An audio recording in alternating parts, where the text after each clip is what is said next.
we will eventually get this shit figured out. I've had a couple of rough starts the last 2 weeks. We're going to get officially started in about 6 minutes. Hopefully you can hear me fine. We'll get everything adjusted. My official start time is at the top of the hour, so we'll wait for that. My wife is going to try to join. I'm going to try to get her more and more involved in the moderation and watching comments and bringing them to my attention. A bunch of you last time she was in was really wanting to encourage her to keep doing that. And so we are working on trying to get my wife up to enough followers to be able to jump on and be on audio as well, maybe on video. She's a little camera shy.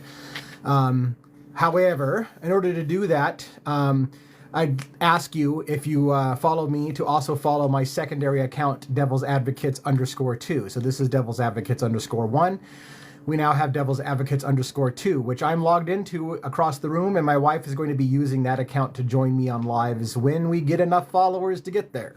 So if you could help us out and try to find Devil's Advocates 2, if she was here, she would type something in the comments so you could have something easy to click on. It's too hard for me to get up and down from this comfy ass chair that I'm sitting in right now. So it is my intent. Thank you for gifts. Thank you for giving us a great start to this evening.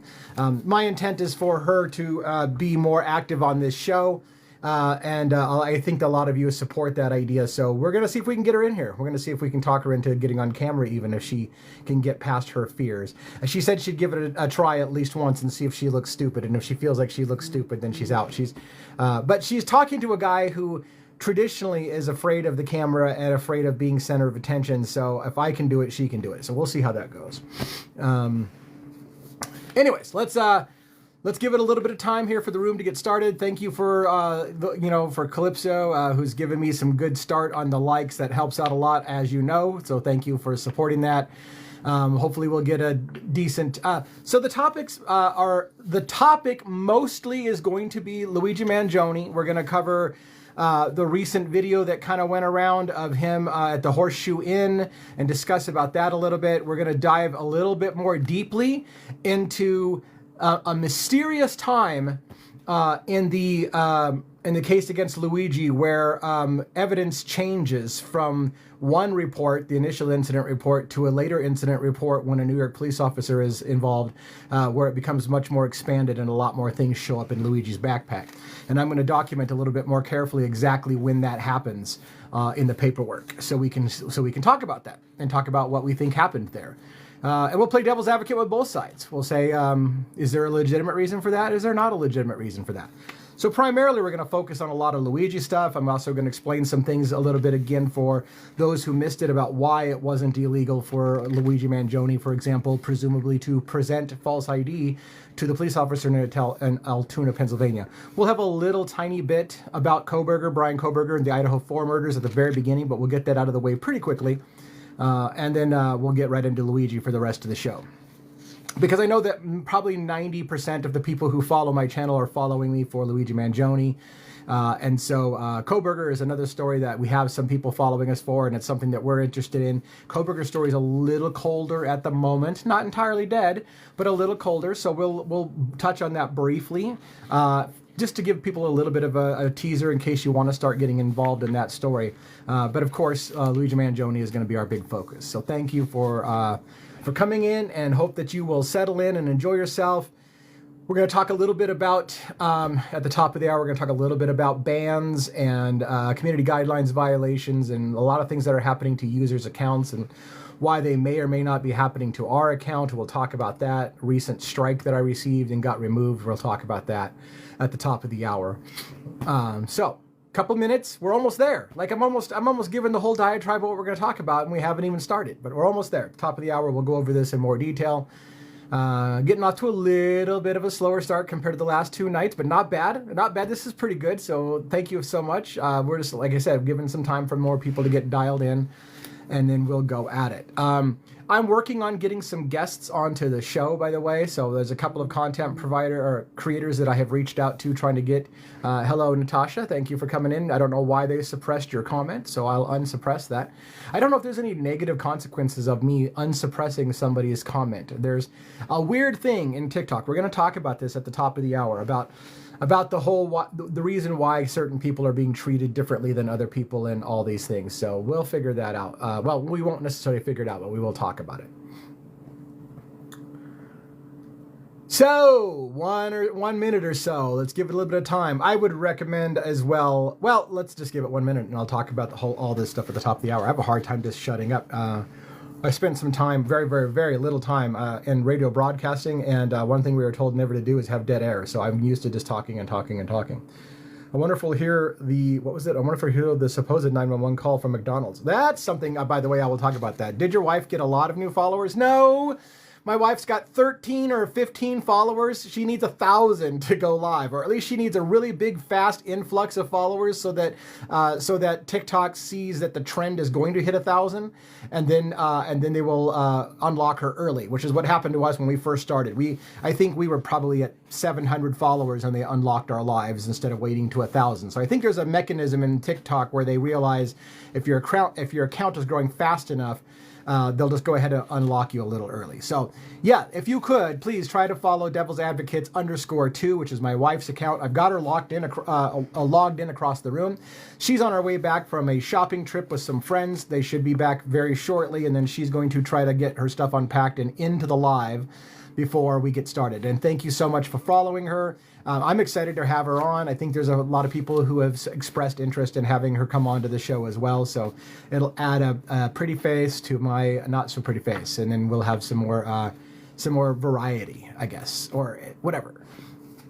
So, all right, it's the top of the hour. So let's go ahead and get started.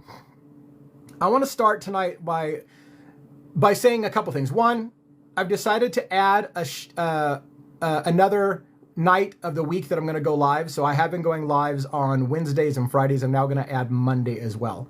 So I'm going to try to go live Monday, Wednesday, and Friday. I found that the information that's coming in is a little too much, and I end up sitting on it waiting for Wednesday's live, and then I'm inundated with stuff. So I'm going to go ahead and do lives Mondays, Wednesdays, and Fridays at 6 p.m. Pacific Standard Time.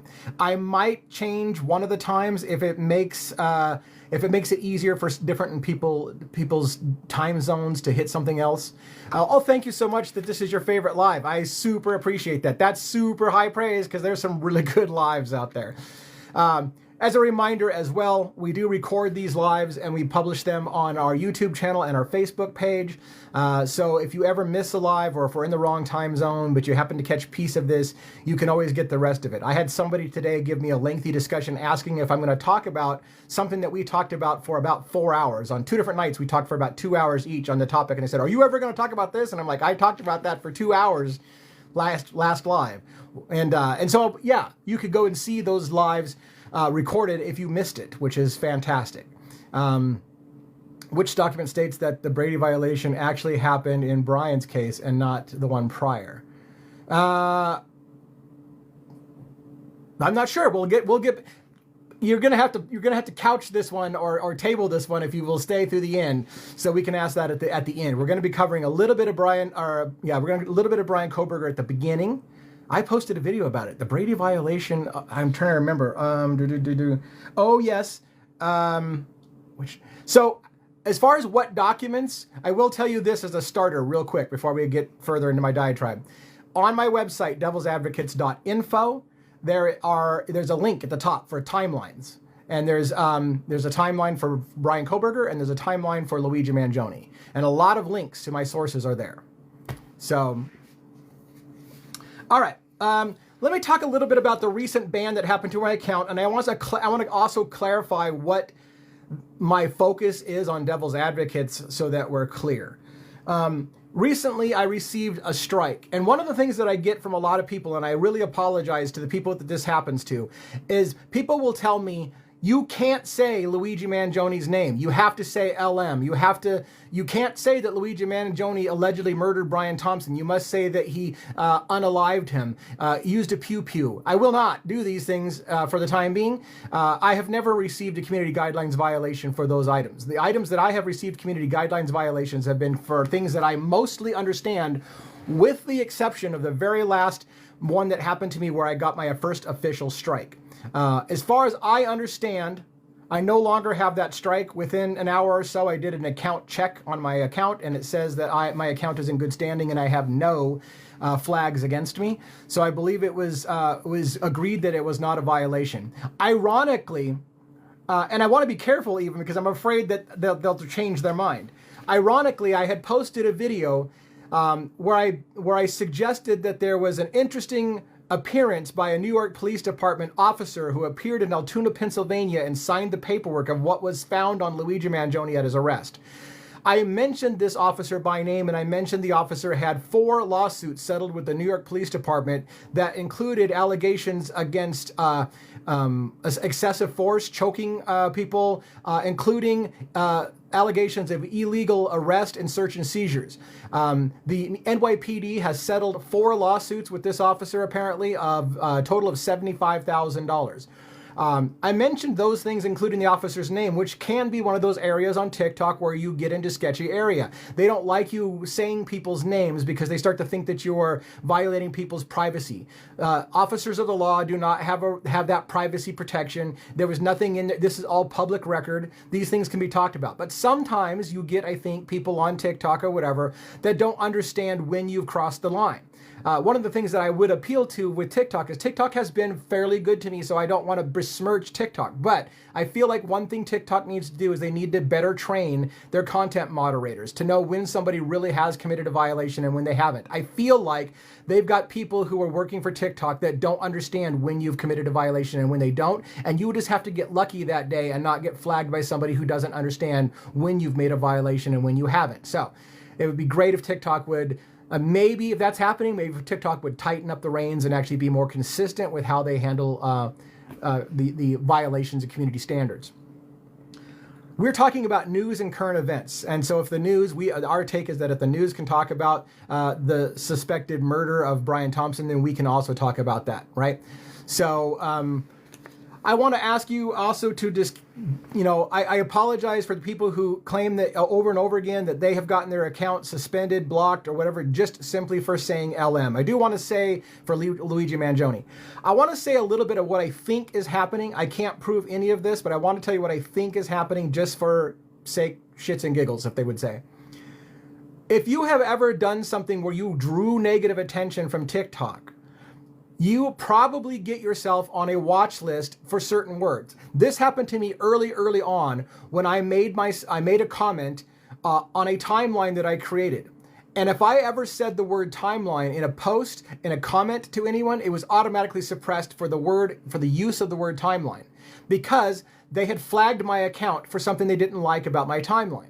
And I believe that it got associated with my name. So whenever I mentioned a timeline, whether it was in a comment or a video, they would tend to suppress it immediately and say, this may be offensive material because my name has gotten associated with a word that I've already been warned about once. Okay? I don't believe that they're going and listening to everything I say. They just kind of had an auto type flag on there. Same kind of thing is probably happening to a lot of you people. A lot of you people may have gotten into a fight or an argument or said something that was a little over the top. Once you say that and it's in association with Luigi Mangione or whatever, your account may then get flagged for, if this person talks about Luigi Mangione and says this word, automatically suppress that. Automatically flag it. Because you've already had yourself a warning on that issue. And so there's obvious steps that are being proactively taken to make sure you don't do that again. So where I'm going with all that is, it's a phrase that I was taught growing up, which is, it's not a matter of what you say, it's how you say it. Be careful out there on how you say things. Don't say things over the top. try to avoid fighting with each other. Don't get into big fights on TikTok, on comments, or anything like that, because these are the things they're going to draw negative attention. TikTok doesn't want a bunch of people fighting and getting nasty with each other, and so they will shut it down as bullying and all these things. So the best thing you can do is to not engage in that stuff. So that's just something I wanted to share as a personal nature about why I feel like I'm allowed apparently to say things that some of you are not allowed to say. It's not a matter of TikTok doesn't like you and they like me. It's not a matter of I have some kind of inside connection. It's a matter of you may have said something that caused a flag that when you specifically talk about such and such topic, that's auto flagged.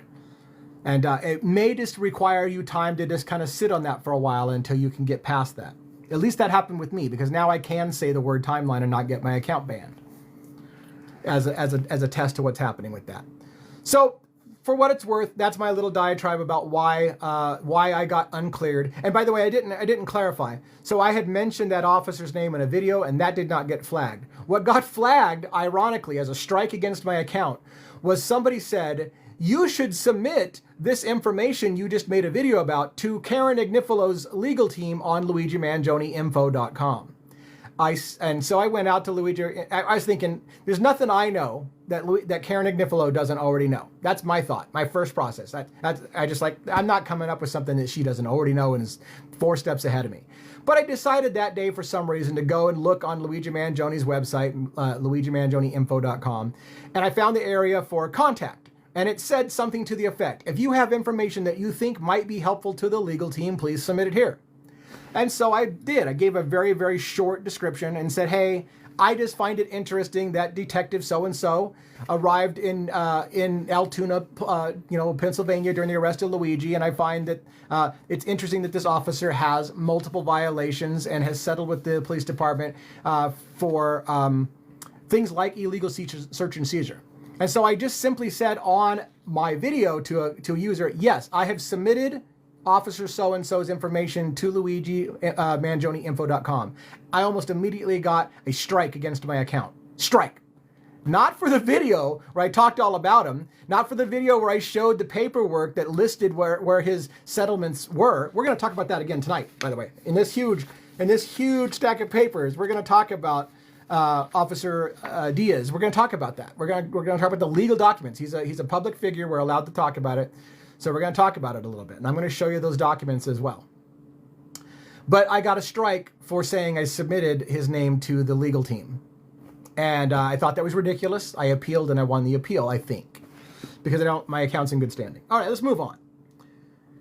I want to explain devil's advocates. Our position is basically this, that in the United States, we have a higher incarceration in the United States than most developed countries anywhere else. We incarcerate about 541 individuals per 100,000 people. This is higher than Japan, who only incarcerates 33 out of 100,000 people of their population. Germany only incarcerates 68 of 100,000 people. In the United States, we incarcerate 540 something individuals out of every 100,000. This live will be on YouTube 2 hours after we close, sometimes usually around 11 o'clock at night. So thank you for asking. I will always have it posted within a couple hours after closing down, and these lives usually go about an hour to 2 hours long. An hour if I don't have a lot to talk about, 2 hours when I do. Tonight I got a lot to talk about. It may be a 2-hour show. We'll see.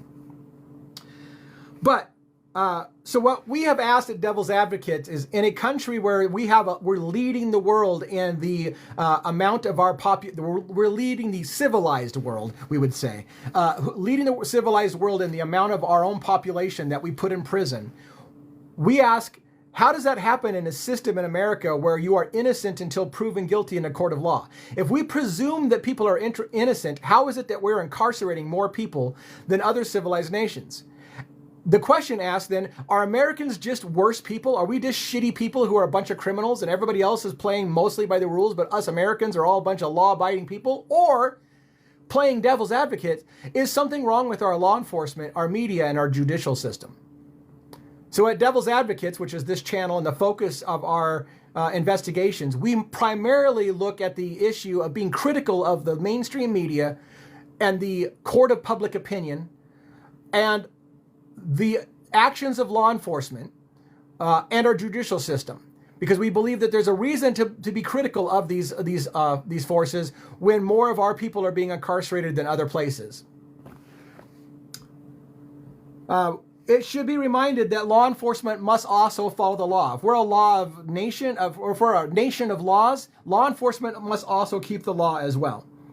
So we believe that law enforcement should be held accountable. In fact, we believe that law enforcement should be held to a higher standard than the average citizen. So whenever law enforcement is breaking the law, we're probably going to be one of the first people to point that out, because we don't believe in giving sliding the scale for law enforcement and saying it's okay for them to break the law. If they're going to uphold the law, they need to be following the law as well. It is worse, in our opinion, when law enforcement breaks the law. I'm going to show cases, and where we're going to talk about tonight, where law enforcement may have broke the law.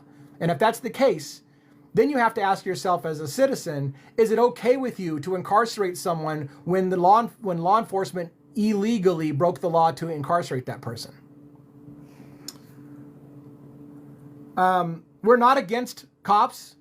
There are plenty of great cops in our nation. There are plenty. We don't have a hatred towards law enforcement, but we do believe that they should be held accountable and they should play by the same rules the rest of us are. They are citizens just like us.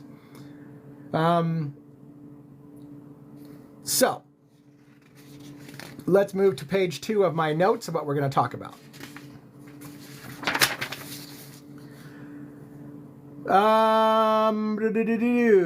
This is a lot of what I just said, so I'm just kind of skipping down to where I was. So another thing that we want to point out is in the case of Luigi Mangione. So this is another thing that a lot of you are following because of Luigi Mangione. And what we want to point out with Luigi Mangione is this. Juries are the ones who decide whether or not a person is guilty or not. Our legal system, for good or for bad, is designed to, once an individual has been identified as a suspect, the prosecution's job is to give all of the proof that that person is guilty that they can, and to actively try to keep anything out of the court system that would shed a possible light into that person not being guilty. That is the job of the prosecution. The job of the defense, likewise, is to do everything they can to prove that their client is innocent, and do everything they can to keep things out of the court and being put in front of a jury that would lead to the idea that their client was actually guilty of what they committed. One of the things I get on a soapbox on a regular basis is that neither side in our judicial system gives a flying rip what the truth of the matter is. That, in American legal system, is the job of the jury. The prosecution is to make the best argument they can why the guy they said did it. And the defense is to make the best argument they can to say why he didn't do it or she didn't do it. And neither of those sides give a shit what really happened in the matter. That's just their job. The jury is the one who listens to both sides of the equation and decides at the end of the day who is correct, or who they want to side with, or who they think made the better argument. A lot of times it's a popularity contest. Who had the most persuasive lawyer? That's the way our system works. But in rare cases like that of Luigi Mangione, we have a really interesting situation. There are times in American history when juries have decided that a citizen of the United States has broken a law, but that the law itself was unjust. In particular, this happened during the slavery period, when people were being put on trial for assisting slaves that were escaping captivity, and they were trying to try American citizens for assisting in protecting and harboring slaves. And juries would have to be forced to admit that technically the people who were harboring the slaves and protecting them from getting caught were committing a crime, but that the law itself was unjust. And so they would render not guilty verdicts. A similar thing happened during alcohol prohibition, when people were being arrested and put on trial for charges related to alcohol, and juries would say, yes, you broke the law technically, but the law is unjust. This is often referred to in some form of that manner. It's referred to as jury nullification. It is the concept that a jury has the right in America to listen to the facts and decide that a person is guilty of committing a crime, but will not be held accountable. And this is called jury nullification, and it's something that juries are not allowed to be instructed on. It is supposed to be implied. It's implied because a jury will be told before they see, and this is all related to Luigi Mangione, so bear with me if you haven't heard this speech before. A jury will be told, essentially, you are to listen to the facts in this case and then render a verdict, guilty or not guilty, and you don't have to explain yourself on how you came to that conclusion. No part of that jury needs to explain to the judge why they came up with that verdict. The verdict is their decision. So implied, but never told specifically to the jury, is you are allowed to believe that someone broke the law and still render a not guilty verdict. It is possible, for example, for Americans on the jury of Luigi Mangione to decide that Luigi Mangione actually did do the things they accuse him of doing and still say not guilty, which is what we would call an acquittal or jury nullification. So, you have two issues with Luigi Mangione. In our account, a lot of people who follow this account are in some way supporters of Luigi Mangione. The reason why that happens, why most people I think who follow our account are supporters of Luigi Mangione, is because they either believe that Luigi Mangione didn't do it, and I have made several videos in which I indicated that Luigi Mangione may not have actually been the shooter, the suspect who actually pulled the trigger. He may have been involved, but he may not have been the one that pulled the trigger. And I've got several videos where I talk about this. I call it the Luigi Shuffle. I talk at the Player 2 theory. I talk about what happened in Central Park. And how there seemed to be a time when he went off camera and then somebody else comes out of the park wearing similar clothing. It may not have been the same guy. The shooter may have actually gotten away, and there may have been a switcheroo, and there may have been an attempt by a group of individuals to mislead law enforcement. So it's possible in our world that Luigi Mangione could have been involved in this and may not have actually been the shooter. Does that still make him guilty of something? Yes. There are those also who follow this account who are saying, yeah, Luigi Mangione may have done the things he did, but I hope he is not guilty. For whatever reason that they want to follow that. Either they don't believe that what he did was unjust, or that it was actually justifiable in some way, an act of defense, whatever the case may be. There are many people who believe that Luigi Mangione may have done these things, but it's okay.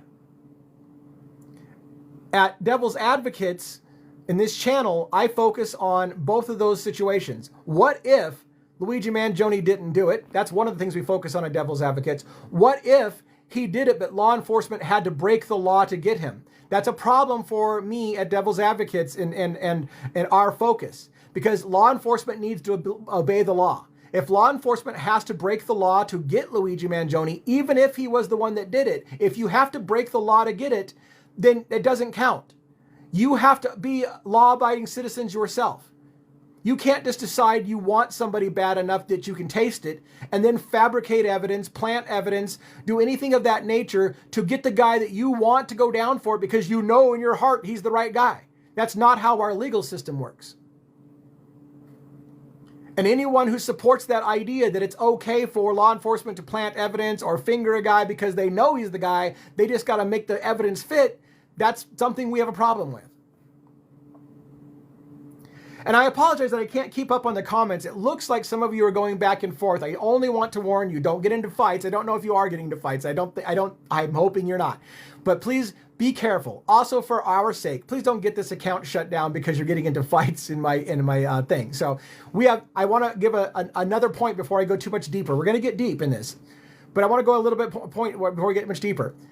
If this live gets a flag for some kind of community guidelines, you may not be able to get in again if you left. So if you're here and you want to hear the discussion that's coming, there's some really juicy stuff I think that you will find really good. And maybe there's no fighting. So like I said, I just see a bunch of stuff going back and forth, and I just don't. I was like, ooh, I hope that's not getting testy in the room. Just be careful, because if for some reason we get a flag you probably won't be able to get back into the room. So if you want to hear what we have to say, hang out, stay. Obviously, that benefits me as well, so we keep a nice concurrent viewer count. But just giving you that warning. Devil's Advocates, we're covering primarily two cases. One is the Idaho 4 murders, Bryan Kohberger. I'm only going to talk briefly about that tonight because I know that probably most of you here are here tonight for Luigi Mangione. When I want to cover Bryan Kohberger in detail, I will try to make that more clear right at the outset that this night's going to be devoted to Bryan Kohberger. But I just want to let you know the two cases primarily that we're covering at Devil's Advocates, Bryan Kohberger and Luigi Mangione, with Luigi Mangione probably getting the majority of our attention right now. We also are peripherally following the P. Diddy case, but not for the same kind of reasons as that we're following Kohberger and Luigi Mangione. The reason P. Diddy is interesting to us, not because we think that P. Diddy didn't do the things that he was accused of, but more because we are putting on trial, if you will, the American media, the entertainment industry, and politicians who have been covering for Sean Diddy Combs for decades, because this is not something that they didn't know about. And so we believe that there is an interest in exposing just how corrupt our media, our officials are, because I assure you that the things that are coming out in light of P. Diddy are not surprises to a lot of people in the mainstream media, entertainment industry, and law enforcement, and politicians. Bryan Kohberger in particular, we'll just hit that briefly, is interesting to us because, again, I went to school in Pullman, Washington. I used to go to Moscow. The murders happened in Moscow. I live pretty close by to there now. We have questions about some things in the case that we find interesting. One, that it's hard for us to understand how it is one individual committed 4 murders on 2 different floors of a house in under 16 minutes and got away with leaving nothing more than allegedly a speck the size of a grain of sand, as it was described, of impartial DNA on a knife sheath at the crime, and no more. Neither was any DNA found from any of the victims in his car, in his residence, anywhere on his belongings at all. We find that nearly impossible in today's, and the crimes were committed with a knife blade. So it wasn't even like a shooting. So we question right away how, that's what got our interest. How does a person pull off 4 murders on 2 floors with a knife in under 16 minutes and not leave DNA at the scene and not track DNA all the way out to your car and all through your car and at your house? And that's an almost impossibility. So we asked the question, was he there, or were there others involved? What's interesting about that case is our prosecution is now trying to get thrown out the defense's ability to suggest that there was anyone else involved. This is an interesting tactic. It's something that we want to talk about in detail some other night. But again, I feel like tonight's probably a Luigi Mangione night, so we will not hit this heavy. But if you're interested in the Bryan Kohberger case, you might want to start boning up on it. I think that there's a lot to come in the Bryan Kohberger case. There's a lot of stuff that's been sealed under a gag order, so we have to wait as it comes out. There may be a lot of stuff that will really clarify things when the gag order gets lifted, or things come out, or when the trial starts in August. But it's one of the trials that we're covering. Luigi Mangione, we have interest in this for several different reasons. Oh, by the way, one more thing about Kohberger. Just like in the Luigi Mangione story, there's a possibility in our mind that Bryan Kohberger may not have done the things as he's accused of. But we also believe that there's a possibility Bryan Kohberger did do the things that he's accused of. And the story would still be interesting to us in many ways. One of which was the idea that Bryan Kohberger was a PhD candidate in criminology. He had studied under a professor in Pennsylvania, by the way, which is related to Luigi Mangione. Bryan Kohberger studied under a Pennsylvania who literally wrote the book on the BTK killer, Brian Rader. And it is possible that as a criminology student, he became obsessed with Brian Rader. There are hints, there are little Easter eggs that Bryan Kohberger may have been wanting to use his smarts and his learned scholarship as a PhD criminologist to get away with the quote-unquote perfect murder. And so there's that possibility of it's a human interest state. Did he do it? And is he going to get away with it because he outsmarted the police? That's interesting to us. Again, we're not siding with whether or not he did or he didn't do it. We're not rooting for Bryan Kohberger to get away with murder if he did get away with murder or anything like that. That's not the purpose. We find it a good human interest case to learn, and we use these stories to learn about our legal system in America. All right, let's move on to Luigi Mangione, because I realize that that's what probably most of you are waiting for, and I really want to get into the deep stuff before we lose our whole night.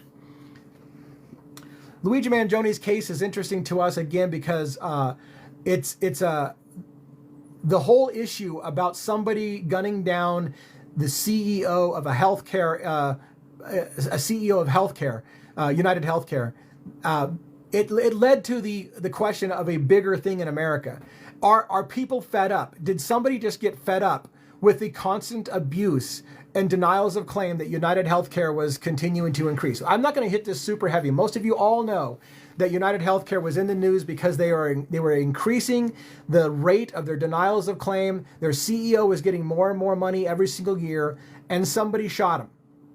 It also is known by most of you by now that the CEO of United Healthcare, Brian Thompson, along with Andrew Whitty, the CEO of United Health Group, which is the parent company above United Healthcare, those two individuals, as well as others, were under investigation by the Department of Justice for many things, and one of which was the fact that that when they were under investigation for basically antitrust laws, for basically buying smaller companies that the Department of Justice told them don't buy, you can't do this, and they did it anyways. They were being investigated for this. When they started the investigation, Brian Thompson and Andrew Whitty and several others cashed in a bunch of money and sold off a bunch of their stocks just before it was announced that the Department of Justice was investigating them. This allowed them to profit, if you will, or rather to avoid the losses that hit everybody else when their stock took a huge plummet when it was announced that they were under investigation by the Department of Justice. This is a huge, huge motivation for murder by lots of people. A whole entire fire department's health plan was devastated by this, and they filed a class action lawsuit against United Healthcare for what they did, and Brian Thompson and Andrew Whitty. And they were set to testify in this case. Any one of those people who felt that they lost their life savings had motivation to kill Brian Thompson potentially. There was a group of individuals we talked about that were protesters that protested twice before Brian Thompson's murder with carrying a coffin around outside of the headquarters of United Healthcare that said United Health denies care. So they put in the word denies in United Healthcare. So it said United Health denies care on the side of a coffin. People were so enraged that they came from all over the country, including New York City. Individuals from New York City came to Minnetonka, Minnesota, and marched on the headquarters of United Healthcare while Brian Thompson was there before he was murdered. And that leads to possible motives. Who in that audience, who in that group of people who came, including people from New York, were so enraged about the increase in denials of claims that they decided that they were going to do something about it? So we have to ask, as the devil's advocates, okay, so you've got Luigi Mangione, who the motivation hasn't been super clear, but you've got a million people, not to mention his wife, who may have been estranged. Him and his wife were living in two separate houses about 1.5 miles from each other, indicating to me that they were separated, but they wanted to stay close to each other because they had children. This has not been proven. They were not legally separated, but why were they staying in two separate houses about 1.5 miles away from each other? It leads to the question of what was going on in that marriage. The first person you always look at in a murder is the spouse, always. So how much was Brian Thompson's wife looked into this as being involved? Could she have hired somebody to kill her husband? Was there issues there? Did the health insurance industry itself want to make Brian Thompson pay for losing them $850 million the day that it was announced that they had this major security hack, and they lost their ass when hackers made them pay a ransom? United Healthcare was hacked. Their United Health, or Change Health, the system that did a lot of billing and stuff for United Healthcare, was hacked, and they had to pay a ransomware. They lost $850 million in like a day or so. Is it possible that the insurance industry itself wanted Brian Thompson to pay for costing them a bunch of money. The shareholders were livid. So the shareholders, stockholders, have a motivation for the murder of Brian Thompson. And yet, all we're focusing on is a lone college student who is disgruntled about healthcare in America, who apparently had never been a customer of United Healthcare himself. Never. Luigi Mangione has been repeated and reported over and over again, was never a customer of United Healthcare. His mother was not a customer of United Healthcare. But yet, everyone has their sights set on one individual who's disgruntled about the healthcare system and not necessarily looking into all these other people I just mentioned, all these other individuals who have money motivations, anger motivations to murder Brian Thompson. And sure, the official story is, well, they got Luigi Mangione on camera, they got his fingerprints, we know it's him, so we don't have to look for anybody else. But I would argue that's not how it played out. And that's what we're going to talk about. At what point did they stop looking at everybody else and they focused? And by the way, let's not forget, some of you have heard this a million times and I apologize. Maybe you'll never get tired of hearing it. Let's not forget that law enforcement was tracking an individual that they claim was a dead ringer for the shooter for 3 days and had to let him go because they realized it was the wrong guy and he had an airtight alibi. So if it's so obvious that Luigi Mangione is the shooter, why were they tracking somebody else for 3 days? If it's so obvious that Luigi Mangione confessed to the crime and is proud of what he did and all these things that documentaries are trying to suggest now, why did Luigi Mangione go on the run for 5 days to avoid law enforcement? If he has no problem with what he did, why did he avoid law enforcement for 5 days? These are questions that we ask. Now, people have theories. Everyone has theories about, well, maybe Luigi was going through, conflict of emotions. Maybe he wanted to do it. Maybe he got scared. Maybe he didn't want to get shot by angry cops. Maybe he wanted them to cool off and then turn himself in, right? And as Natasha said, but her comment was suppressed, I'll unsuppress it. We also have to ask, if Luigi Mangione wrote a letter to the feds confessing and saying, hey, I did this, you guys do great work, I don't want to besmirch your reputation, I did it and I did it alone, why plead not guilty? If Luigi is one of the last documentaries on Luigi Mangione wanted to point him as a narcissist who's proud of what he did. If he did that, why plead not guilty? Now, I would argue in the legal system, your attorney is always going to tell you to plead not guilty because you want to make the prosecution prove their case. So whether or not Luigi Mangione did it or not, they would advise him to plead not guilty. But I want to point out something I pointed out in my last show because it really cannot be belabored enough. An attorney cannot speak on behalf of their client things that their client does not wish. Recently, we found out, and we talked for hours, about how Luigi Mangione's representative in Pennsylvania, Thomas Dickey, filed an omnibus pretrial hearing for relief, which was a motion to suppress and a writ of habeas corpus, which means he basically is saying, let Luigi go from basically being under custody of Pennsylvania, and you need to toss out all the evidence. Because my client claims that your arrest of him and seizure of his property was done illegally, and he wants that tossed out. Now, let me belabor what I just said a minute ago. If Luigi Mangione does not want that to be said because he confessed to doing the crime, and he wants to be known as the guy who did it, his attorney cannot say on his behalf, my client would like you to throw out the evidence because you illegally arrested him. The attorney cannot say something on behalf of his client that his client does not wish. That would be unethical. The attorney can advise his client, you really should plead not guilty. But he cannot say, man, if you want to say you did it, I'm just going to go tell people you didn't do it because that's the way we're going to handle this. You can't do that. It's unethical. We don't do that. So the fact that Luigi Mangione, the wording in the omnibus pretrial hearing for relief, I laugh when I say that because I can't believe I get that out most of the time without stumbling on it. The fact that it repeatedly states that Luigi Mangione, the defendant, would like them to toss out these these charges because they illegally arrested him and detained him, that means that Luigi Mangione is agreeing that that's what he wants. That is what he wants. So throw out the notion that Luigi Mangione wants to take credit for this and that he's guilty and that he confessed already, and why are we even having a trial because he's already confessed. It's not what's happening.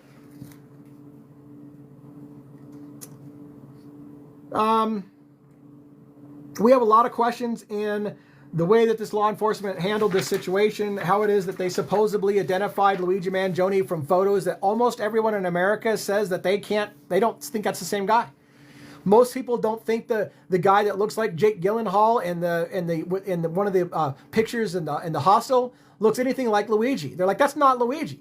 And most people think that. But yet NYPD and most of law enforcement says that as soon as the officers saw Luigi Mangione's face in Altoona, they knew it was the guy. Well, then you're better facial recognition than anybody else in America, because most of us don't see like a great resemblance. We see a major problem.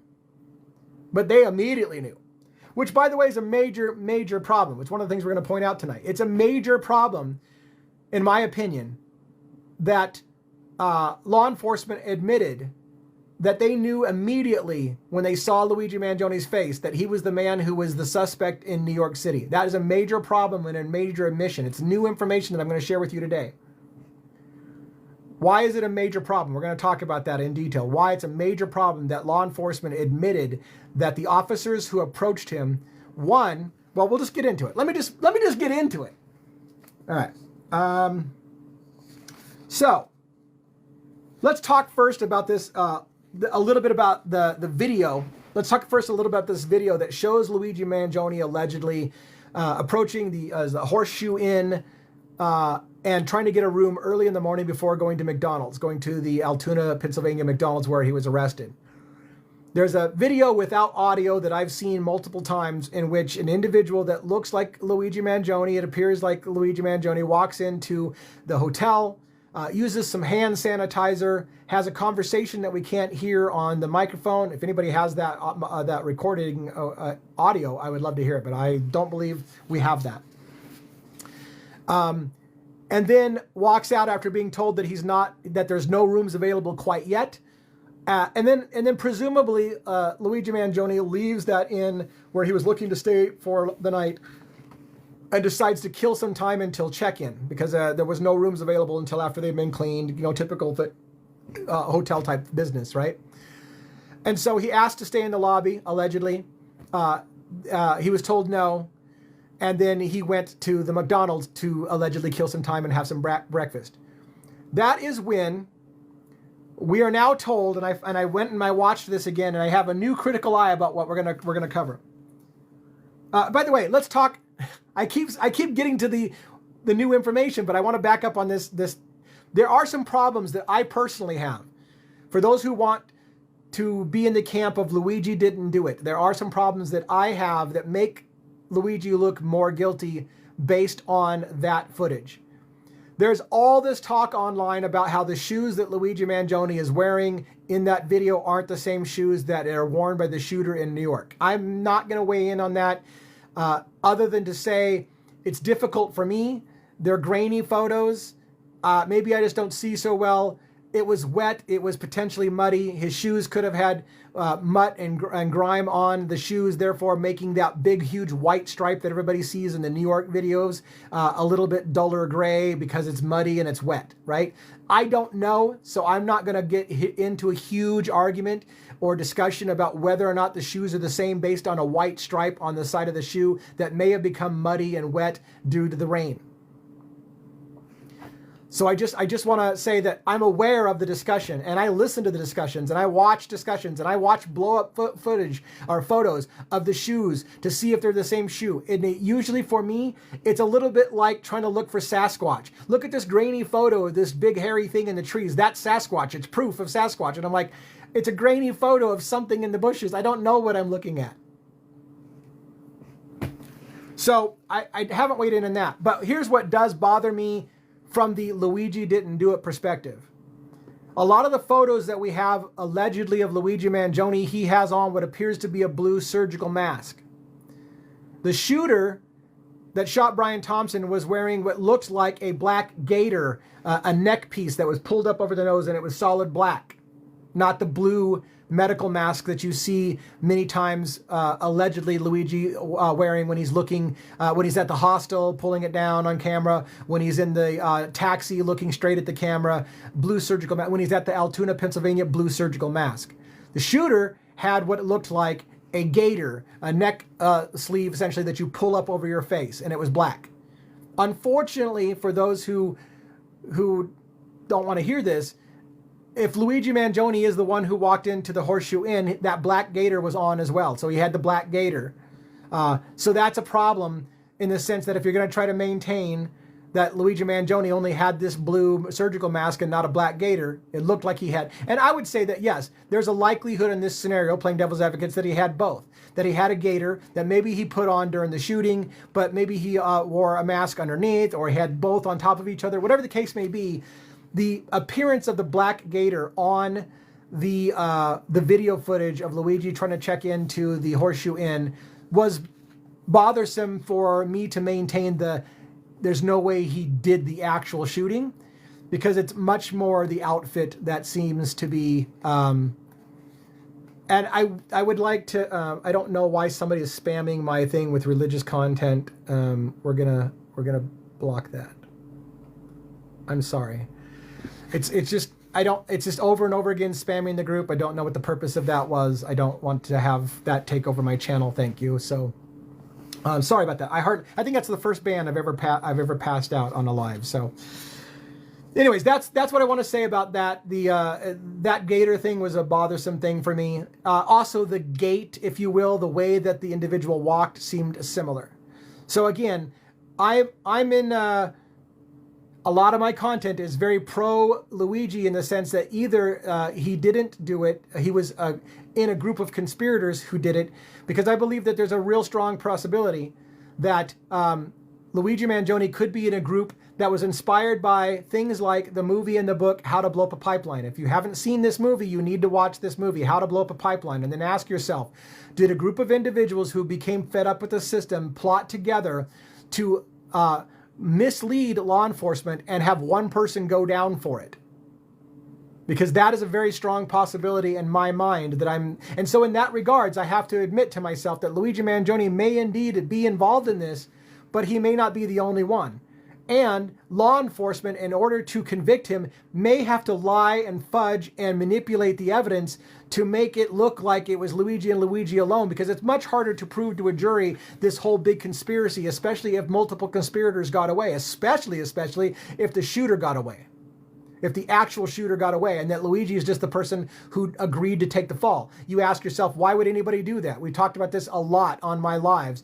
The movie How to Blow Up a Pipeline suggests why one person would agree to take the fall so that the work, if you will, could be done, so that a movement can be started. So somebody could have decided to be the bigger man or bigger woman in the case of How to Blow Up a Pipeline and take the fall so that the rest of the conspirators could get away.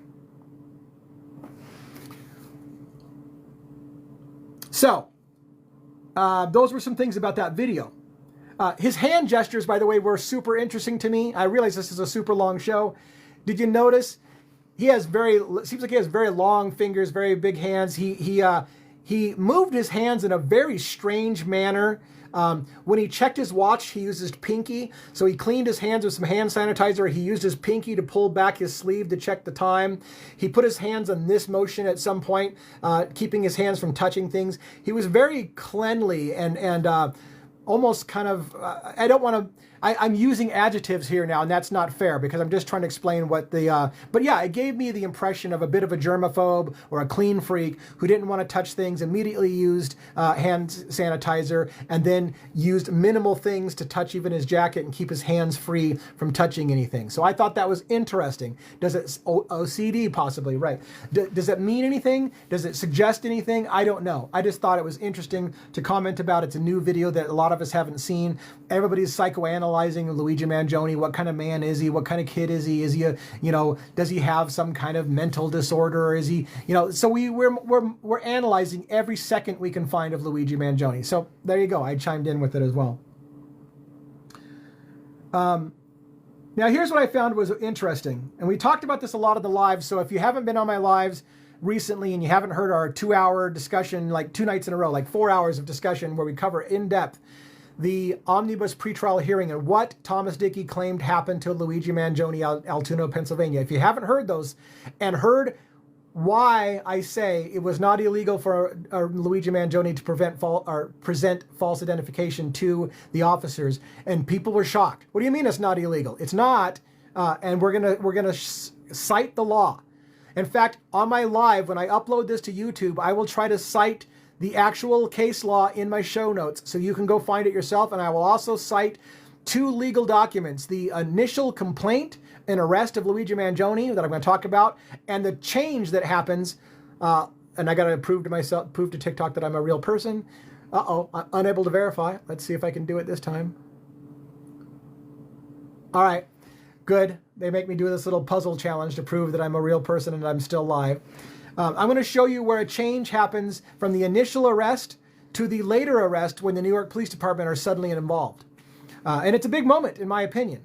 Can I play devil's advocate and be on the side of law enforcement and explain what happened? Yes, I can play mental gymnastics on the side of law enforcement and tell you why what looks really sketchy and suspicious may not be.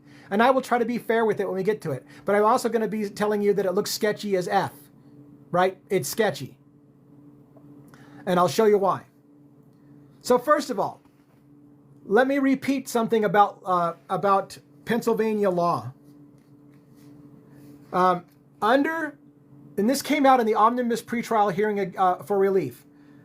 Under 18 PA.C.S. section 4914 in parentheses A, paragraph A. By the way, in my previous live, I said, I don't know what that little squiggly sign is, that little S-looking thing. Apparently it is section, and I couldn't come up with it at the night. I'm like, what does the S mean? It means section. So let me read this again. 18 space PA.C.S. space section space 4914A. I will try to put this in my show notes as well so you can see this and look it up yourself. A person commits an offense of if they provide false identification to law enforcement authorities after being informed by a uniformed officer or an officer who has identified themselves as law enforcement that they are subject of an official investigation of a legal violation. This offense is classified as a third-degree misdemeanor. I want you to pay attention because this is the part that I didn't understand at first, and I'm gonna get deeper. I'm gonna read for you the case law. That the court case that basically reaffirmed it's not illegal to provide false identification to law enforcement. And you're like, that's not true. It is true. In Pennsylvania, wait till you see why. You have to be informed that you are under investigation or providing false identification is not legal. The case particular that we're talking about is the Commonwealth of Pennsylvania versus Telesia Kitchen. It was in the Pennsylvania Superior Court. Basically, the sum of it was an individual was pulled over by police, law enforcement using sirens in a uniformed vehicle with uniformed officers. The subject who was arrested or placed under arrest provided false identification to the police officer. They charged with, I believe, the false identification, but what the shock is that it's not illegal to provide false identification to the police officer. The prosecution essentially argued to the Supreme Court that the driver of the vehicle and everyone knew that they were under investigation for having committed a crime, a vehicle crime, because that's the reason why the sirens are going and why they're being pulled over. Therefore, they have the presumption that they're under investigation, and an officer does not have to tell them they're under investigation. The Superior Court said no, because when you have sirens on and you have law enforcement and they're asking you to pull over, you must pull over. And that doesn't mean pulling over is admission to a crime. You must comply with the request to pull over, but you have not admitted to a crime. You're just doing when you have a cop car behind you with the lights on, you can't go, well, I don't think they have anything on me, so I'm not going to pull over. I'm just going to keep going. Try that one. It's never going to work. You're supposed to pull over. And pulling over is not, well, if you didn't do anything wrong, why'd you pull over? That's asinine. You can't do that to people. You can't say, why'd you pull over if you didn't do anything wrong? You should just kept driving. You understand where this is going? And so what the Superior Court concluded was that the officer is obligated to restate to the individual that they are under investigation. And if they do not do so, providing false identification to the officer is not illegal. Because in Pennsylvania, it is only illegal to present false identification to a police officer when you have been informed that you are under investigation for some kind of crime. It says, furthermore, it allowed the driver, they concluded, the Superior Court concluded, it allows the driver to provide false identification with impunity. And that means without facing any legal penalties or repercussions. They found it is totally legal for a person to provide false identification to an officer, even if you've been pulled over with sirens and the officer's standing in uniform. You can still legally provide illegal and fake, or I should say not illegal, fake identification to the police officer with impunity, without any consequences, unless you've been told you're under investigation. And it's not implied you're under investigation because police officers have sirens on you and are telling you to pull over. So, the argument for the defense on Luigi Mangione was, Luigi Mangione was approached and never told that he was under investigation for anything. He was immediately forced to comply with the officer's request. They blocked his ingress and egress from the corner of the room where they formed a human wall around him. They ordered him to stand up. They ordered him to put his hands on his head. They patted him down, all while not informing him that he was under investigation. In fact, all they said is that they were called there because that he was looking suspicious and had outstayed his welcome at McDonald's. That is not an investigation. So they did not inform Luigi Mangione he was under investigation for being the potential shooter in New York City. Had they told him that, had they told him you were under investigation, then if he presented them a false ID, it would have been illegal and they could have made an arrest. But that's not what happened. They never informed him he was under investigation. In fact, 15 minutes into his interrogation, where they continued to try to get him to incriminate himself, 15 minutes into the investigation, they even tell him, you're not under investigation. Then they later will tell him, you are under investigation, and then they get him for the crime. Now, here's what's super interesting about all of that. I was watching the press conference from the Altoona Deputy Chief of Police, Derek Swoop, who stated an individual that reportedly matched the description of the man in New York City was called in by a patron of McDonald's who said that they think this is the guy that did the shooting in New York City.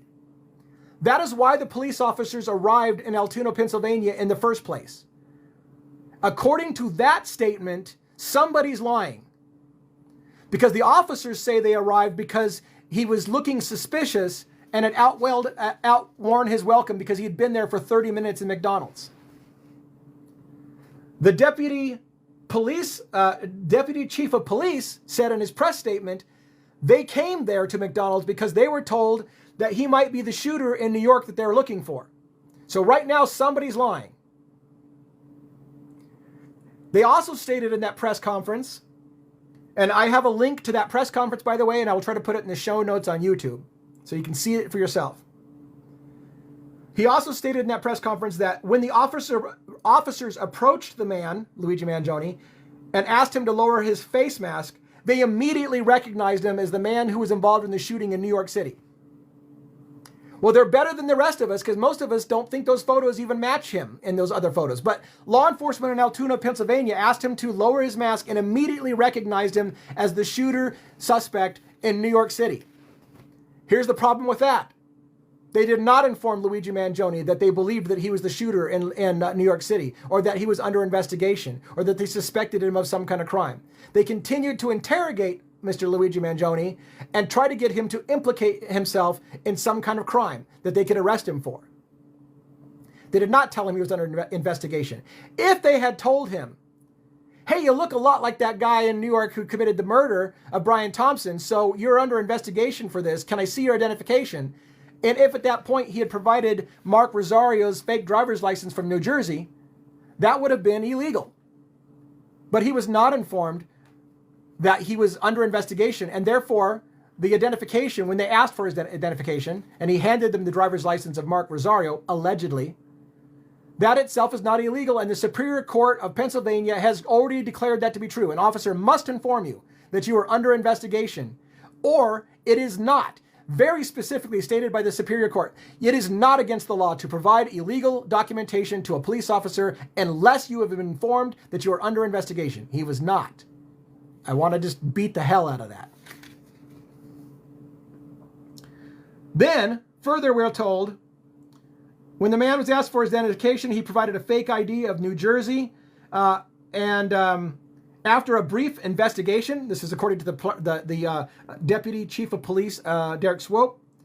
After a brief interrogation, it was determined that the ID was fake, and then he was arrested on forgery charges.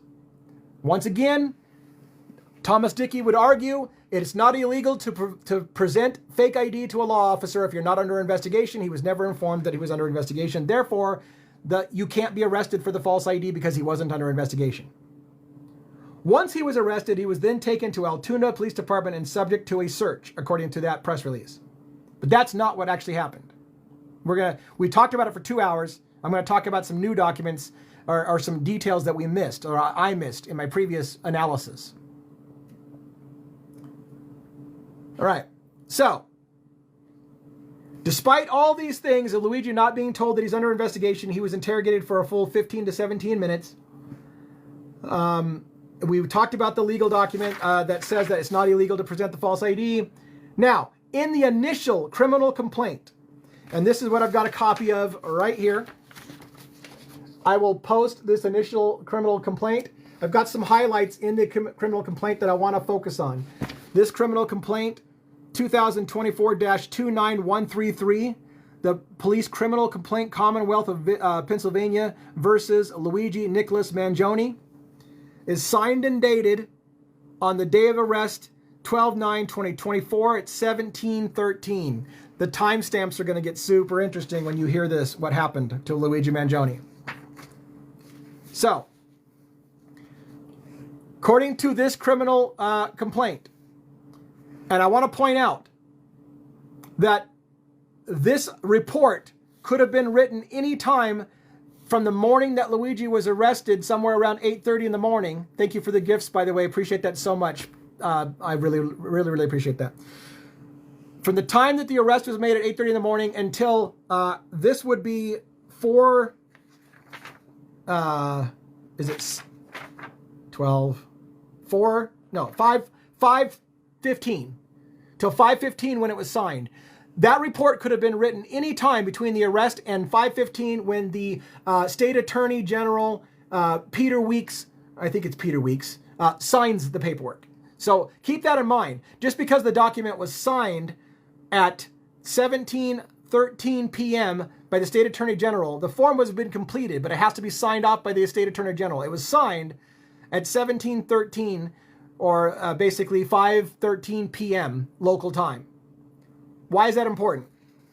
Well, the reason why I think it's important is because I originally made a comment, and some people disagreed with me on this, that in that initial complaint, which I've cited the number for and I'll post on YouTube, there was no mention of a whole bunch of stuff that suddenly appears on Luigi Mangione when he is formally searched again an hour and 15 minutes later. In the original complaint, written sometime that morning and signed off at 5:30 at night, Officer Fry wrote, the defendant was placed into custody. The defendant was handcuffed and searched on scene at the McDonald's. It doesn't say at the McDonald's, that was my wording. He was searched on scene. The defendant was then transported back to the Altoona Police Department station where his property was inventoried pursuant to Altoona Police Department's policy. During the search of the defendant's backpack, officers located a black 3D printed pistol and black silencer. The pistol had a metal slide and a plastic handle and a metal threaded barrel. The pistol had one loaded Glock magazine with six, count them, we're going to pay attention, 6 9mm full metal jacket rounds. There was also one, count it, one hollow point round. The silencer was also 3D printed. That's it. That was the entirety of what they listed as being inventoried when they took him into Altoona Police Department. Now, I've had someone argue, and I'll play devil's advocate for a moment with you, that the reason the notebook and the letter confession to the feds and all these other things that they don't list here was because that was immaterial to the reason why they arrested him. They arrested him for fake ID. You know what wasn't listed on that list? On that list was his fake ID. So if you're going to play the argument that they're only listing the things that are important for his arrest, the whole reason for their arrest was the fake ID. They don't even list that in this list. But what they do list, it might be up earlier, but what they do list is a whole bunch of stuff not including the confession letter, the red notebook they call a manifesto, the $8,000 approximately of United States cash currency, the $2,000 allegedly of foreign currency, and a passport, among many other things. Not listed. Not listed. Okay. Maybe they're just abbreviating. We'll play devil's advocates for a moment. Maybe they're just abbreviating. But one of my astute, and by the way, and then it was signed by Officer Fry, and his badge number's there. That was his description. There's nothing about the notebook. There's nothing about the confession. There's nothing about a manifesto. There's nothing about all kinds of stuff. There are 6 rounds and a single hollow point round. And that was it. No passport, no money, no nothing mentioned. Okay, maybe they left that out because it wasn't relative to their case. If that's the case, then why later when they search him and it's still only related to Pennsylvania's case, does he now mysteriously have a manifesto, a confession letter, a different number of bullets, passports, cash on him to flee the country, all kinds of stuff, which would give them a much bigger stranglehold on him not going anywhere because he was going to flee the country. He's got cash and passports and all these things on him all of a sudden.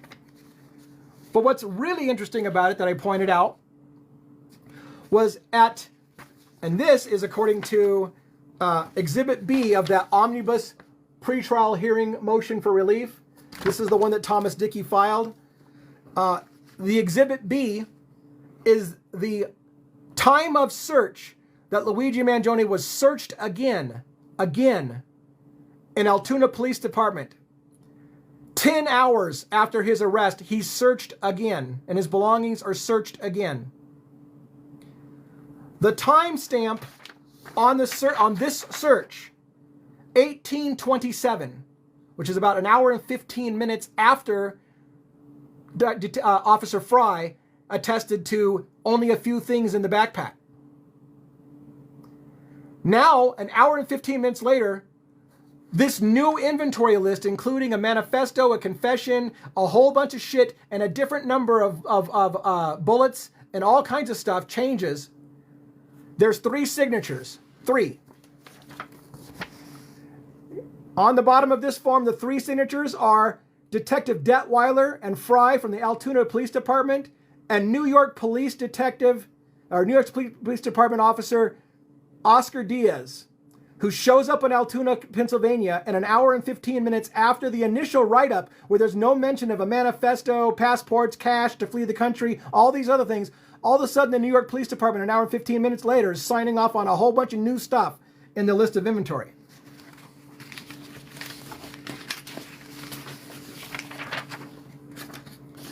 So I find that a little troublesome, especially considering, as I pointed out, Oscar Diaz, according to a site that's kind of a public watchdog of New York police officers in particular, this is 50.a, it's not an official government site, but it's basically the record of Oscar Diaz, of which he has settled. The New York Police Department has settled 4 lawsuits on behalf of Oscar Diaz in the amount of $75,000 for things including illegal arrest, searches and seizures, those kind of things, including he had 3 complaints, 1 for forced chokehold, one's for abuse of authority, another for abuse of authority on the premise and entering and searching unlawfully. He was exonerated in that one. They unsubstantiated 2 of the other charges, and they settled on 4 of the charges against him on other things. This is the officer that New York Police Department sends down to Altoona, Pennsylvania, and signs off on the inventory sheet for Luigi Mangione, now including a bunch of information that would look really, really suspicious to anyone, like cash to flee the country, passports, confession letters, manifestos, which, by the way, they made clear. The calling it a manifesto was what a police officer called it. It was a red notebook called by police a manifesto, because manifesto sounds incriminating, and that's why it's used. So that's the majority of what I wanted to talk about tonight. The new evidence, the new information that I'm kind of sharing as one to rehash is that, again, looking at the initial press release from the Deputy Chief of Police, the officers arrived there because they believed already that he was the suspect in New York. That's why they came. It is a lie. It is a lie, in my opinion. Somebody's lying. Either the Deputy Chief of Police is lying, and that's not why they came there, or the officers are lying when they say in their write-up that they were coming there because he had outstayed his welcome and he wasn't under investigation.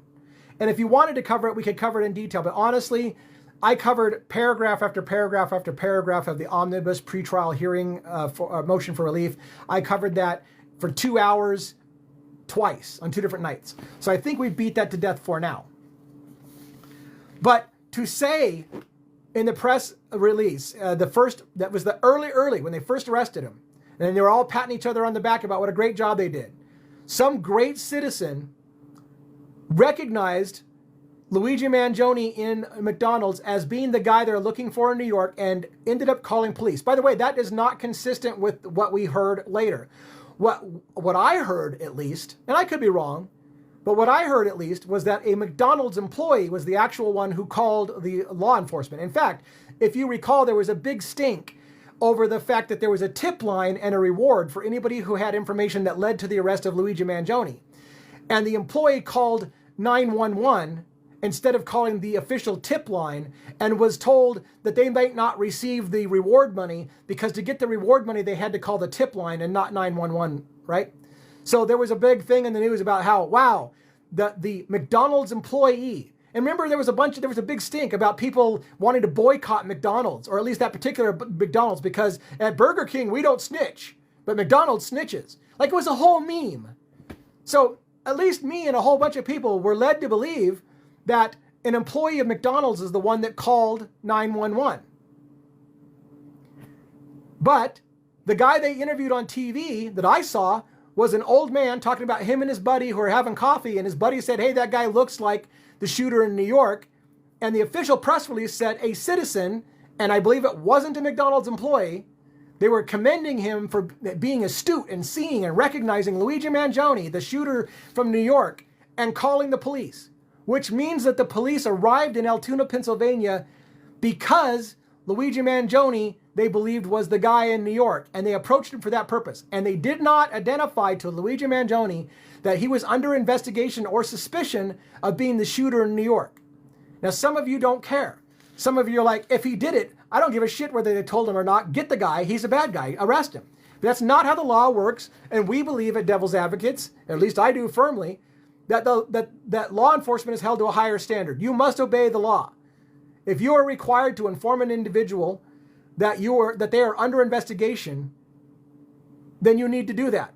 And if they can't be arrested for providing a false ID, if they haven't been informed they're under investigation, then you can't arrest them for providing a false ID, which is what they actually did. You're under arrest for providing false identification to a police officer. But, and here's the kicker, none of us in America that I know of has seen the body cam footage of any of the officers, any of the footage from inside McDonald's, which certainly must have cameras inside the McDonald's. For Pete's sake, they supposedly have a security guard outside the Altoona, Pennsylvania McDonald's. So if they're going to have a security guard, why do they not have security cameras inside? If it's that bad of a McDonald's that you have to have a security guard outside your doors, you're telling me you don't have security cameras? but yet no one has seen the security cam footage or the body cam footage. Okay, so playing devil's advocate with law enforcement. They have it. They're just not releasing it to the public, but they have it. Did they also confiscate everyone's phones that were in McDonald's? Because I dare tell you, the whole nation was interested to find out who shot Brian Thompson. If they're seeing this go down in McDonald's, people's phones are going to be out. So did law enforcement go around and seize everyone's phones? How would we know? Because we don't have any camera footage from McDonald's or from any body cam officer to look for ourselves. I would argue the reason why we don't have said video footage is they don't want you to see what happened, which is that Luigi Mangione was never informed that he was under investigation. Maybe people's phones were confiscated so that they weren't allowed to put anything out there on the internet that showed that they illegally searched and seized Mangione. And by the way, we've covered in detail how they took Luigi Mangione's possessions and put it on the other side of a human wall of 7 to 10 police officers. And I didn't mention this when I was going through those timestamps. They admit, well, Thomas Dickey admits, because again, we can't prove this, we don't have video camera footage. Thomas Dickey says that law enforcement began to search his belongings on premises. In fact, that first document that I cited, the first complaint signed by Officer Fry, stated the suspect was searched on premises. So it does coincide with what Thomas Dickey said. They searched his belongings on premises. At some point, officers decided to stop the search on premises and, quote, repacked his bag, arrested him, and took him to Altoona, Pennsylvania. And some 7 hours or 8 hours later, they did an official inventory. Well, at least the official inventory was signed off on by the Attorney General. And then an hour and a half after that, New York Police Department shows up and there's a whole bunch more items listed in his backpack and signed off on. So am I saying that the New York Police Department planted evidence on Luigi Mangione? No, I'm not saying that. Am I saying it's possible? Abso-fucking-lutely. Absolutely. And it would not be in keeping or against what we have seen law enforcement do all across this country, which is that when they've decided that they've got somebody or they want somebody for something, they are willing to bend the rules a little bit, make sure that the evidence is supporting what they need it to support. In my argument, and I can play devil's advocates that they didn't need this, but in my argument, New York City wanted to make sure there was plenty of reason to put him into federal custody. One of those things would be that he was possibly intending to leave the country, to flee the country. He had passports on him. He had a huge amount of cash on him. He was a flight risk. And the government came in and seized him and took control because he was a flight risk. That would help bolster it. It would help bolster the extradition to New York City. Could they have done it anyways? Could the Trump of murder charge, the suspicion of murder in New York City trumped the Pennsylvania court and they could have extradited him to New York for the trial? Yes. But all of these extra pieces of evidence made it a slam dunk for New York City to take control. And I would argue, being vulgar about this, that the New York City Eric Adams was like this that morning, waiting for the big trophy to get flown into New York City and do a perp walk and get his face on TV as we got the bad guy. They were just ripping him right out of the hands of Altoona Police Department and all over it. So much so that they literally sent a New York Police Department officer down to Altoona, Pennsylvania to sign the paperwork of what was found on Luigi Mangione.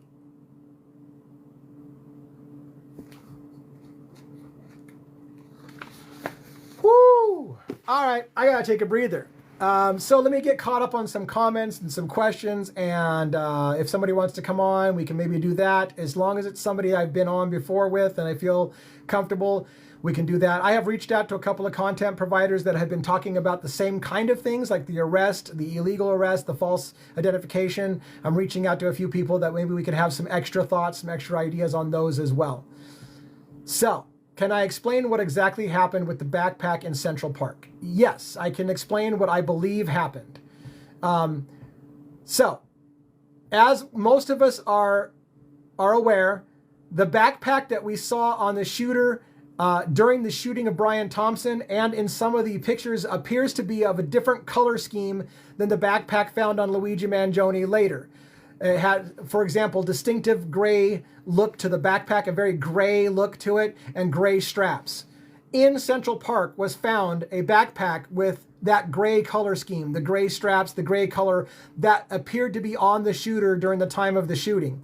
That backpack allegedly contained, among other things, Monopoly money, which a lot of people, including ourselves, when we first heard the story about the bag of Monopoly money found in Central Park, thought, that's an Easter egg.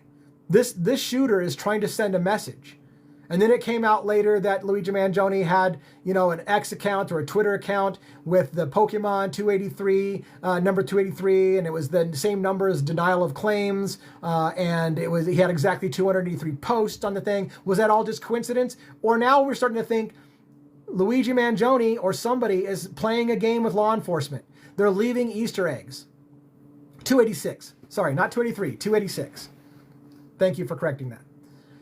So, that backpack did not leave the park. However, and I will admit, my memory sometimes gets a little fuzzy when I'm covering multiple cases and everything like that. The suspect, according to a documentary, I believe it was 2020 that did the documentary, stated that there was an interesting thing that caught our attention as well. New York City is full of cameras everywhere, but the one place, oddly enough, where there seems to be a lack of cameras is Central Park. So the shooter, wearing a very distinctive backpack, goes into Central Park, and they admit on the documentary, the police department admits, they lost the suspect for quite some time off a camera. We do not know what happened while they lost the suspect off camera. And I'm going to say the suspect, not Luigi Mangione, because there's a very strong possibility in my mind it wasn't Luigi Mangione. So they lost the suspect off camera. They later picked up an individual leaving Central Park dressed similarly with a different backpack, and they followed that individual and believed it was the same individual because they went in on an e-bike with a backpack and they came out with an e-bike and a backpack. At some point, the bike was ditched, and they don't know where the bike was. At some point, a bag of clothing was also found that was potentially suspicious, a TJ Maxx bag, that there are pictures online of police officers standing guard over.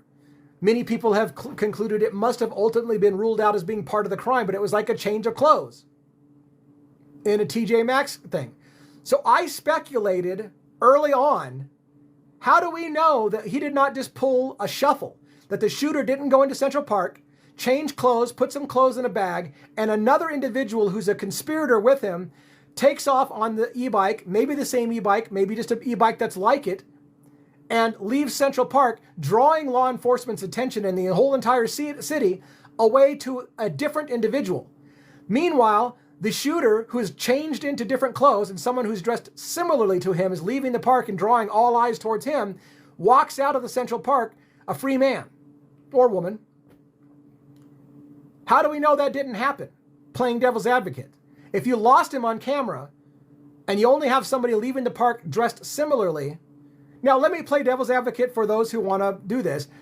The argument is Luigi Mangione had a second backpack underneath his jacket.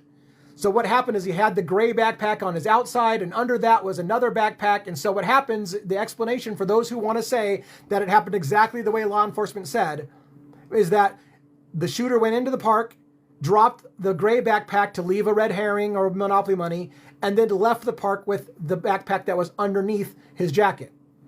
That's possible. I have seen a video, to be fair, that looks like there's a lump of some kind underneath the jacket. Other videos, like someone said here, didn't look like it was that bulky. So I don't know where I stand on the issue. All I'm saying is I can see both sides of the possible scenario. But for me, you have to prove that that's what happened, that this is the same individual the whole time and it wasn't a switcheroo. If you haven't seen, I have a video that's kind of cute. It's a small clip, early in the days of the Devil's Advocates, from the Thomas Crown Affair. In the Thomas Crown Affair, there's a scene where, oh shit, who was the actor? Was that, oh my gosh, Pierce Brosnan? Pierce Brosnan? No, wasn't Pierce Brosnan. It was, gosh, what's the actor's name? Anyways, it was Pierce Brosnan. Okay. So in that show, the Thomas Crown Affair, he's a famous thief that steals a painting, and he's going to go basically replace the painting so that they can't catch him with the stolen painting. He's going to replace the painting. And so law enforcement's all there ready to catch him. They're ready to catch him in the act. And he comes in and he purposely, and this is what caught my attention, he purposely stands for a minute right in front of cameras, spreads his hands out wide, spins around in a circle so they can get a full look at what he looks like. And the officers even say, what the hell's he doing? It's like he wants us to see him. And then all of a sudden the game is on. And people start showing up all over the place wearing bowler hats, dressed exactly like him, with a briefcase just like him. And he sets a briefcase down and somebody else picks up a different briefcase and they walk out and the law enforcement's spinning. They're just, what the hell? I don't know who to follow. And they're like, follow the briefcase. They're like, what fucking briefcase? Like, which one do we follow? Because a switcheroo has happened. And you see a woman that's with him, and she's got a smirk on her face like, oh my God, you're going to get away with this. You just led law enforcement on a huge wild goose chase. And I thought this when I saw my Luigi shuffle theory. Did they do the same thing? Did a group of individuals dressed similarly go in there, purposely, look at me, I'm on camera placing a kind wrapper on top of a pile of garbage so that you can see. My fingerprints are all over it. It's got to be me. Oh, look at me, I'm going to drop a water bottle. Oh, look at me, I'm on camera. I'm going to show my face. Look at me, look at me. It's like he wants to be seen. And then all of a sudden we're like, law enforcement's tracking the wrong guy for 3 days and have to let him go because they got the wrong guy. There's lots of reason to believe that Luigi Mangione, who formed a game club, co-formed a game club at the University of Pennsylvania, is into game theory. He's into playing games. He thinks like games.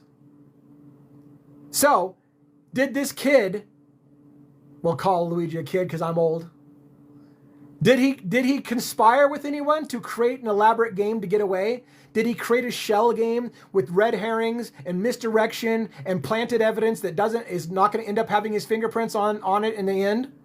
The problem with all of that is if that was the case, even if that was the case, law enforcement's not going to admit that that's not his fingerprints on the kind wrapper. In fact, I would argue that the history of law enforcement shows somebody in law enforcement is going to make sure to get Luigi's fingerprints on a kind wrapper and put that into evidence in place of the other kind wrapper to make sure that it's the right guy.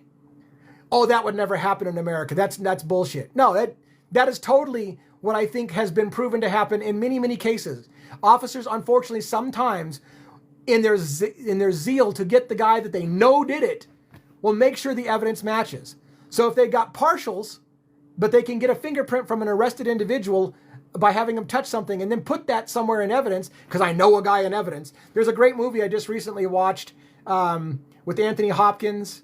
I forgot what it's called. But anyways, it had to deal with that issue of an officer who, like, they just couldn't nail Anthony Hopkins. They knew Anthony Hopkins killed his wife. They knew it, and they couldn't prove it because the gun was missing. And so an officer said, well, I got a guy in evidence, and I can fire a gun, and we can replace the gun in evidence, and it'll suddenly be the missing weapon, and we'll have him. And he offered the attorney in that movie the opportunity to take planted evidence, because I know a guy in evidence who will swap out the evidence. And if you think that's far-fetched and only happens in movies, I would disagree with you. I think that's not something that just happens in movies. I had an uncle who was a sheriff. He talked about planting things and was convicted and was convinced it was justice. Yes. Yeah. I want to be fair and say something that's not super popular. There's a part of me that understands that if a police officers have to get tired. Fracture was the movie, thank you, with Anthony Hopkins and Ryan Gosling, I think it was. A good movie. Anyways, there are people that I'm sure officers get tired of watching guilty people walk free because of a technicality. And there's a part of me that understands if you're a law officer and you've arrested the same guy 15 times for beating his wife or whatever, and he's going to get off once again for a technicality because one thing wasn't in the right place and a jury's not going to see it the right way, that if I can move that piece of item to the right place and get a conviction, it's the just thing to do.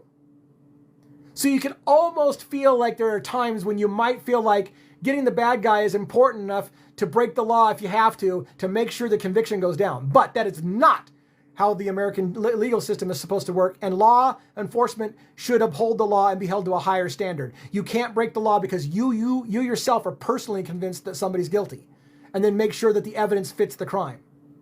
And the higher the profile case is, the more likely law enforcement is going to be incentivized to make sure that the evidence supports the crime that they want to convict on.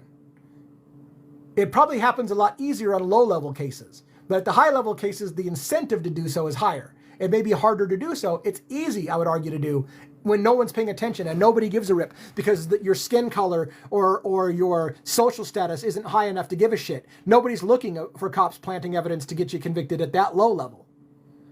The higher of social status you have and the right color of your skin, and all of a sudden you've got some presumption of innocence going and more scrutiny. But it's still, the higher the level, the more incentivized they are to making sure they get their conviction.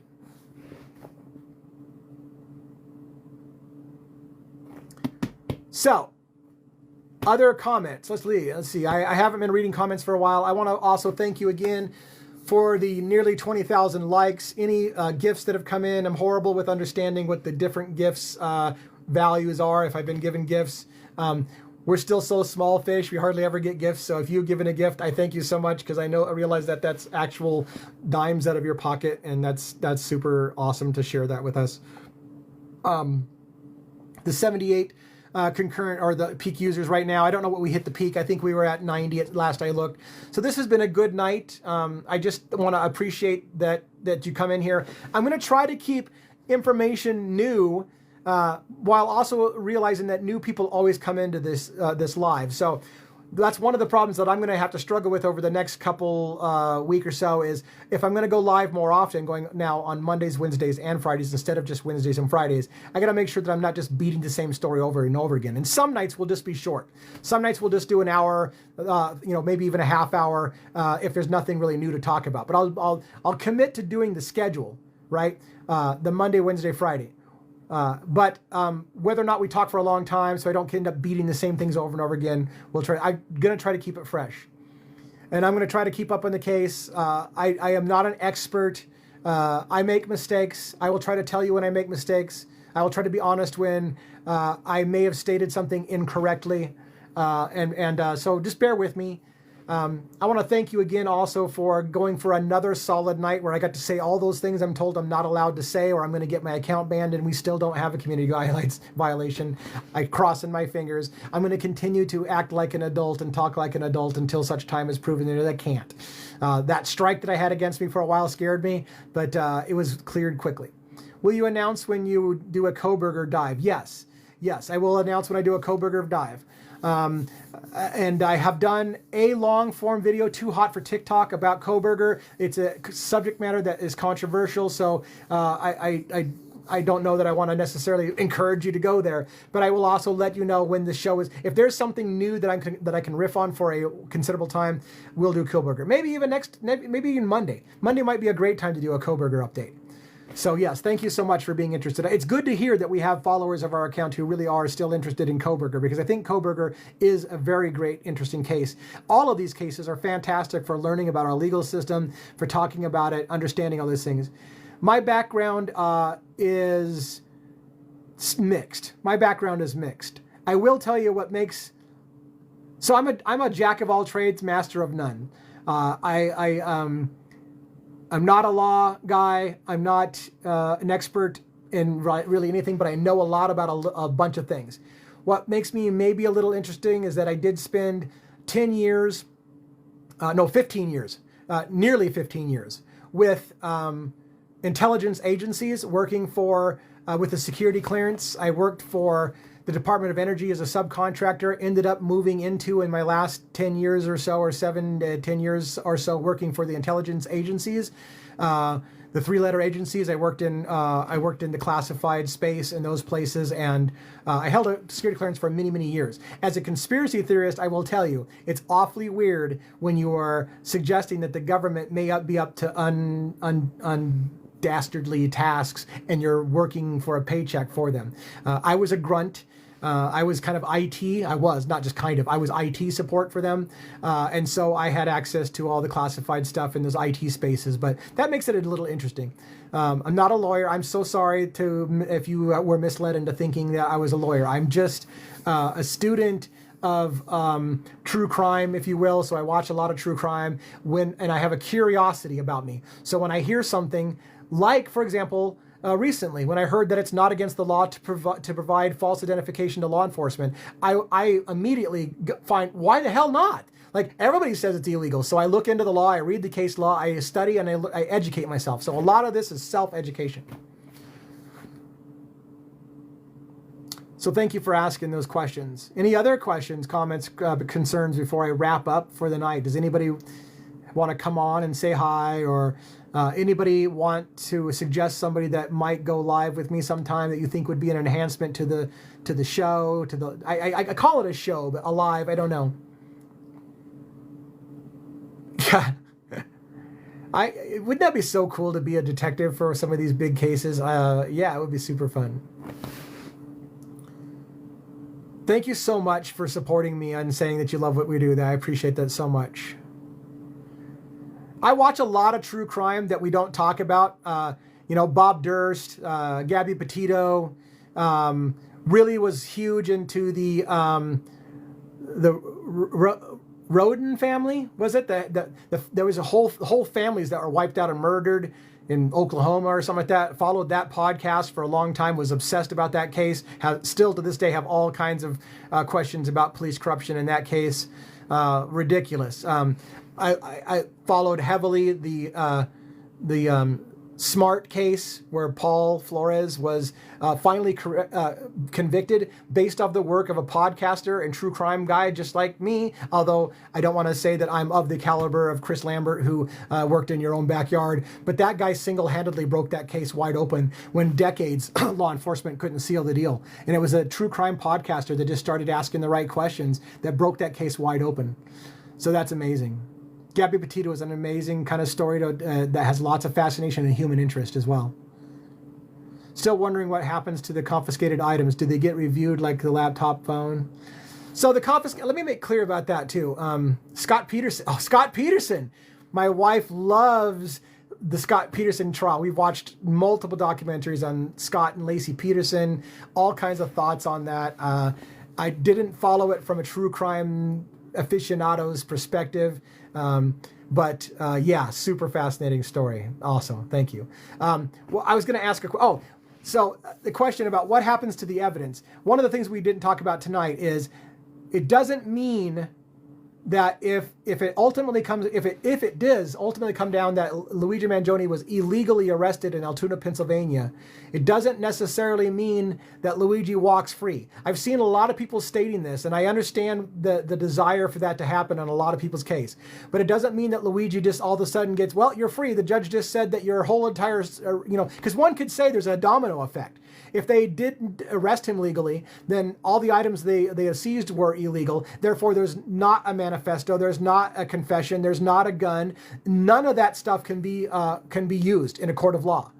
And I would argue that that last part is the best case scenario for Luigi supporters, or those who are rooting for Luigi in any way, shape, or form, is that the best case scenario that's likely to happen is that those items will not be allowed to be presented to a jury in a court of law because they were not obtained legally. But do I believe Luigi Mangione will walk free immediately? No. They probably have plenty of evidence, they believe at this point, to keep him in custody. And they will continue with the trial with or without the evidence that was obtained in Altoona, Pennsylvania. In fact, one could argue, I would argue, one of the reasons why they may be delaying, why the federal government keeps delaying getting an indictment against Luigi Mangione and has postponed the indictment twice now, is they may be having problems getting an indictment without the evidence in Altoona, Pennsylvania. If they have to wait and see whether or not the evidence in Altoona, Pennsylvania is going to stand up to get that indictment, and without it they can't get an indictment, I would argue, guessing as an armchair guy, true crime guy, I would argue what's going to happen is the trial will proceed, but they won't be able to get a federal indictment. He will still go under state charges. They will have to drop the death penalty off the case, probably, because they won't be able to get the indictment for the death penalty. But that's, I think, the best case scenario. Where I'm saying with that, the unfortunate news I'm saying for people is that I personally believe Luigi Mangione is going to trial no matter what. No matter what, if it was a legal search and seizure, he's still going to trial. But if you're a Luigi Mangione supporter, the less evidence that the jury sees, the better, right? Because again, there's a real big question about if Luigi Mangione really did have a manifesto and a confession letter and all those things they say he did, if those items didn't show up in an inventory list until the New York Police Department showed up to sign off on it. That looks sketchy. There may be logistic reasons to do. There may be a logical explanation why they didn't. They just gave a summary on one form and then the other form was a long form. And it just so happened, but by that time the New York Police Department was there. Okay, we can play that game. We can play that game. And if you're a law enforcement supporter who always says the law enforcement are the good guys, then that's what you will maintain. Nothing suspicious here. The first form was just a summary. That's why I didn't list all the items. And the second one was a full thing. And it's not suspicious that a New York Police Department signed off on it. It's just business. That's just what happened. That's just the order. I mean, sorry it looks sketchy, but it's not. I don't think that's the case. I'm going to hold law enforcement to a higher standard.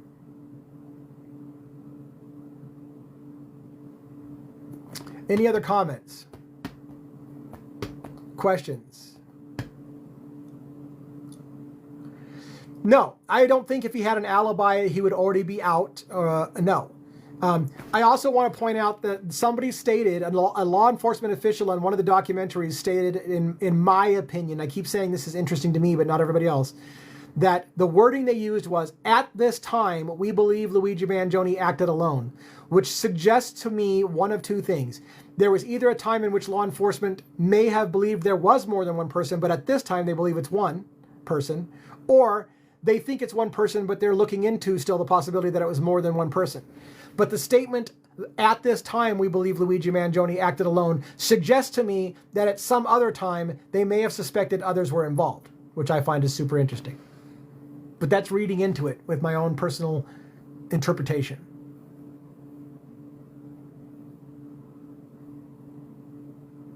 All right, I'm going to do a quick wrap up for this evening. I want to thank everybody again for coming here tonight. I want to thank you all for being polite, patient, and kind. Be excellent to one another. See, that shows my age. What movie is that from? Anybody know? Be excellent to one another. Oh my God, so old. I'm so old.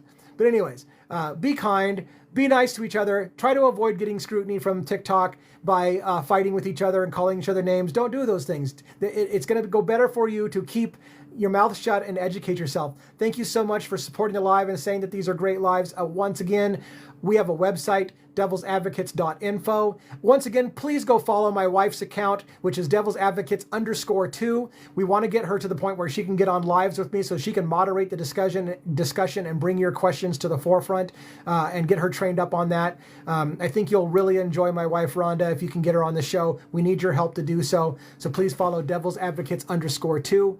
Go to our website, devilsadvocates.info, where I will have the link to this video posted front and center about 2 hours following this event. It is also on my YouTube channel, same name, Devil's Advocates on YouTube. We have lots of videos there, including a book review of books that allegedly Luigi Mangione recommended, such as Elizabeth Rosenthal's An American Sickness, talking about the abuse of the American health system. We've got people from all over the world who are reading that book with us. I get comments from people from other countries saying, we didn't realize how fucking bad it is in the American healthcare system. Thank you for doing this book review. Thank you for helping us understand how bad it is. It wasn't my book. It's Elizabeth Rosenthal. Thank you for following my wife on Devil's Advocates _2.